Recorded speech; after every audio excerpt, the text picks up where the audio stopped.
আসসালামু আলাইকুম। আজকের রেসিপিতে তৈরি করে দেখাচ্ছি মজাদার লবণীয় স্বাদের মাংসের আচার। কোরবানি ঈদে আমাদের সবার ঘরে প্রচুর পরিমাণে মাংস থাকে, আর এই মাংসগুলোকে দীর্ঘদিন সংরক্ষণ করে রাখার জন্য চাইলে এভাবে আচার তৈরি করে বছর জুড়ে সংরক্ষণ করতে পারেন। আর এই আচারটি আপনি যদি একবার তৈরি করে না খেয়ে থাকেন তাহলে কিন্তু অনেক কিছুই মিস করবেন। তাহলে চলুন দেরি না করে মূল রেসিপিতে চলে যাওয়া যাক। আজকের মাংসের আচারটি তৈরি করার জন্য এখানে 2 পিস গরুর মাংস নিয়েছি। এখন এই মাংসগুলোকে ছোট ছোট টুকরো করে নিচ্ছি। আর আচার তৈরি করার জন্য এরকম ছোট ছোট টুকরো করে নেওয়াই ভালো, চাইলে আরো কিছুটা বড় টুকরো করে নিতে পারেন। এই তো আমার সবগুলো মাংস টুকরো করা হয়ে গেছে। এখন এই মাংসগুলোকে পানি দিয়ে ভিজিয়ে রেখে তারপরে ছেঁকে নিব।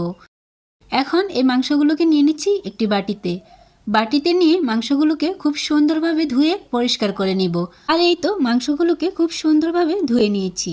এখন এই মাংসগুলোকে নিয়ে নিচ্ছি একটি কড়াইতে। এখন এই মাংসের সাথে কিছু মশলা অ্যাড করে দিব। প্রথমে দিয়ে দিচ্ছি 1 চা চামচ রসুন পেস্ট, 1 চা চামচ আদা পেস্ট, 1 চা চামচ জিরা গুঁড়ো,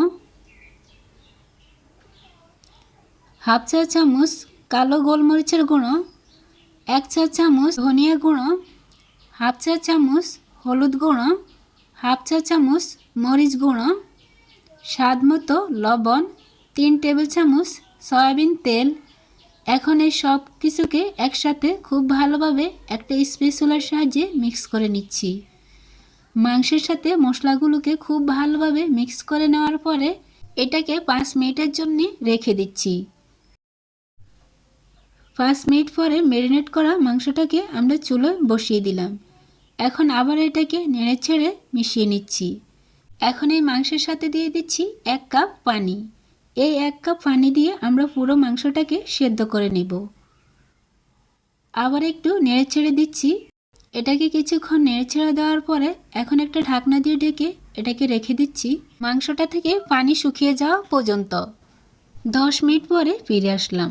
এখন ঢাকনাটা তুলে দেখিয়ে দিচ্ছি মাংস থেকে কিন্তু পানিটা শুকিয়ে গেছে এবং মাংসটা 70% মতো সেদ্ধ হয়ে গেছে। এখন আবারও এটাকে খুব ভালোভাবে নেড়ে ছেড়ে দিচ্ছি। এই পর্যায়ে আমরা মাংসটাকে তুলে নিচ্ছি। মনে রাখবেন মাংসটাকে একেবারে নরম করে ফেলা যাবে না। এখন আচারের জন্য একটি মশলা রেডি করে নিব। তার জন্য প্রথমে কড়াইতে 4টে শুকনো মরিচ টেলে নিচ্ছি। মরিচগুলো হালকা টেলে নেওয়ার পরে এখন এতে দিয়ে দিলাম 4 টেবিল চামচ পাঁচফোড়ন। এখন এই পাঁচফোড়ন মরিচ একসাথে খুব ভালোভাবে টেলে নিচ্ছি। কিছুক্ষণ টেলে নেওয়ার পরে এখন এই মশলাগুলোকে ব্লেন্ডারের জারে নিয়ে গুঁড়ো করে রেখে দিচ্ছি। এখন আরেকটি জারে নিয়ে নিচ্ছি কিছুটা হলুদ সরিষা। এই সরিষাটা আমি 10 মিনিট পানিতে ভিজিয়ে তারপরে ভালোভাবে ধুয়ে নিয়ে নিচ্ছি। সাথে দিয়ে দিলাম 4টে কাঁচামরিচ। এখন এটাকে ব্লেন্ডারের জারে নিয়ে খুব ভালোভাবে মিহি করে পেস্ট তৈরি করে রেখে দিচ্ছি। এখন চলে আসলাম আচার তৈরি করার জন্য। কড়াইতে দিয়ে দিচ্ছি 1 কাপ সরিষার তেল। অবশ্যই সরিষার তেল দিয়ে আচারটা তৈরি করতে হবে। সাথে দিলাম 2টো তেজপাতা, 2-3টে সাদা এলাচ, দারচিনি, 4টে শুকনো মরিচ এবং সাথে দিয়ে দিলাম ছোট ছোট টুকরো করে রাখা রসুন কুচি। এখানে আপনারা চাইলে গোটা রসুনটাও ব্যবহার করতে পারেন। দিয়ে দিচ্ছি হাফ চা চামচ আদা পেস্ট এবং দিয়ে দিচ্ছি সরিষা পেস্ট। সাথে দিয়ে দিচ্ছি হাফ চা চামচ জিরা গুঁড়ো, হাফ চা চামচ গরম মশলা গুঁড়ো, হাফ চা চামচ হলুদ গুঁড়ো, 1 চা চামচ মরিচ গুঁড়ো। এখন এই সব কিছুকে মিশিয়ে নিচ্ছি। কিছুক্ষণ হালকা আঁচে এই মশলাগুলোকে কষিয়ে নিলাম। এখন এতে দিয়ে দিচ্ছি 4 টেবিল চামচ তেঁতুলের কাঠ। এখন আবার এই সব কিছুকে মিশিয়ে নিচ্ছি।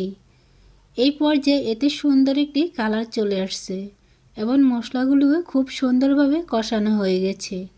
এখন এতে দিয়ে দিচ্ছি কষিয়ে নেওয়া মাংসগুলো।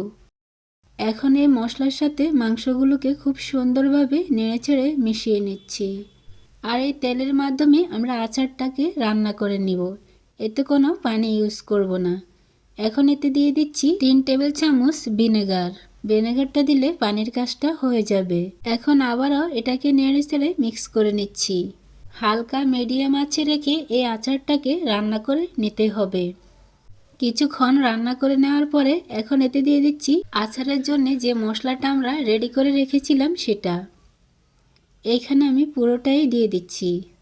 এখানে প্রায় 4 টেবিল চামচের মতো মশলা রয়েছে। এখন আবারও খুব ভালোভাবে নেড়েচেড়ে মিক্স করে নিচ্ছি। হালকা মিডিয়াম আঁচে আচারটাকে রান্না করতে করতে এক পর্যায়ে দেখা যাবে যে আচারের উপরে তেলটা ভেসে উঠেছে।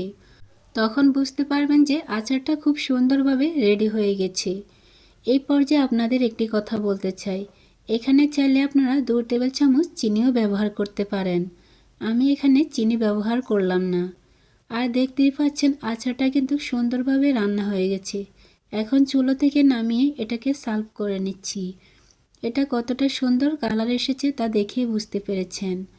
আমি একটি আর মাংসটা কতটা সুন্দরভাবে সেদ্ধ হয়েছে এবং এটা কিন্তু গলে যায়নি, কিন্তু ভেতর থেকে খুবই সফট এবং খুবই জুসি হয়েছে। এভাবে খুব সহজে খুবই অল্প উপকরণে অল্প সময়ে এভাবে মজাদার মাংসের আচার আপনিও ঘরে তৈরি করে নিতে পারেন। আচারটা তৈরি হয়ে গেলে এভাবে বয়ামে করে বছর জুড়ে সংরক্ষণ করে নিতে পারেন। আশা করছি প্রতিদিনের ন্যায় আজকের এই রেসিপিটিও আপনাদের কাছে খুবই ভালো লেগেছে। যদি ভালো লেগে থাকে অবশ্যই চ্যানেলটি সাবস্ক্রাইব করতে ভুলবেন না। আজকের মতো বিদায় নিচ্ছি। সবাই অনেক বেশি ভালো থাকবেন, সুস্থ থাকবেন। আল্লাহ হাফেজ।